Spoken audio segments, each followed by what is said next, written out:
భార్యాభర్తల యొక్క బంధం అత్యంత పవిత్రమైంది. ఈ సృష్టిలో చివరకు మిగిలేది భర్తకు భార్య, భార్యకు భర్త.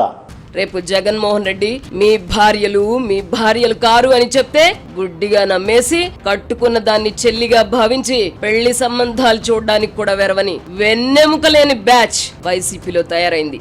జగన్మోహన్ రెడ్డి చెప్తే మా పల్లాలను మేము తారుస్తామని చెప్పినాడు. పచ్చిగా చెప్పాలంటే పచ్చిగా మా కడప భాషలోనే మాట్లాడతారేపా, నాకు నైస్గా మాట్లాడేది రాదు. జగన్మోహన్ రెడ్డి గారు చెబితే మా పిల్లాలను మేము తారుస్తాము, మా పిల్లాలను మేము పరాయి మగోని యొక్క మంచం ఎక్కిస్తాము అని ఈ బడుద్దాయి చెప్పే మాట.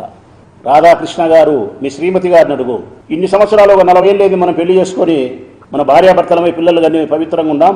చంద్రబాబు నాయుడు నాకు చెప్పినాడు, నువ్వు నా పిల్లం కాదంట, ఈ రోజు నుంచి నువ్వు నా చెల్లెలతో సంబంధం అంట, నీకు వేరే వారితో పెళ్లి చేయమని చెప్పినాడు.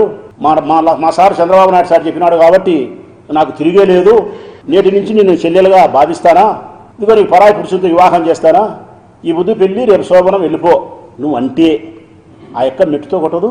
మెట్టుతో కొట్టదన్నా రాధాకృష్ణ, చేతలగళ్ళు మెట్టుతోనే వగులుతుంది. నా పిల్లమైనా నీ పిల్లమైనా మాట్లాడేటప్పుడు బుద్ధి జ్ఞానం ఉండాలా.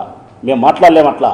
నీ భార్యని మేము తల్లితో సమానంగా భావిస్తున్నాం, నీ బిడ్డని బిడ్డలాగా భావిస్తున్నాం, నీ సోదరుని మా సోదరులాగా భావిస్తున్నాం. అంతటి పవిత్రమైన బంధాన్ని బజారుకి ఈడుస్తూ నీ అక్షరాలతో వ్యభిచారం చేయిస్తావా? ఇది అక్షర వ్యభిచారం ప్రజలారా, అక్షర వ్యభిచారమే ఇది.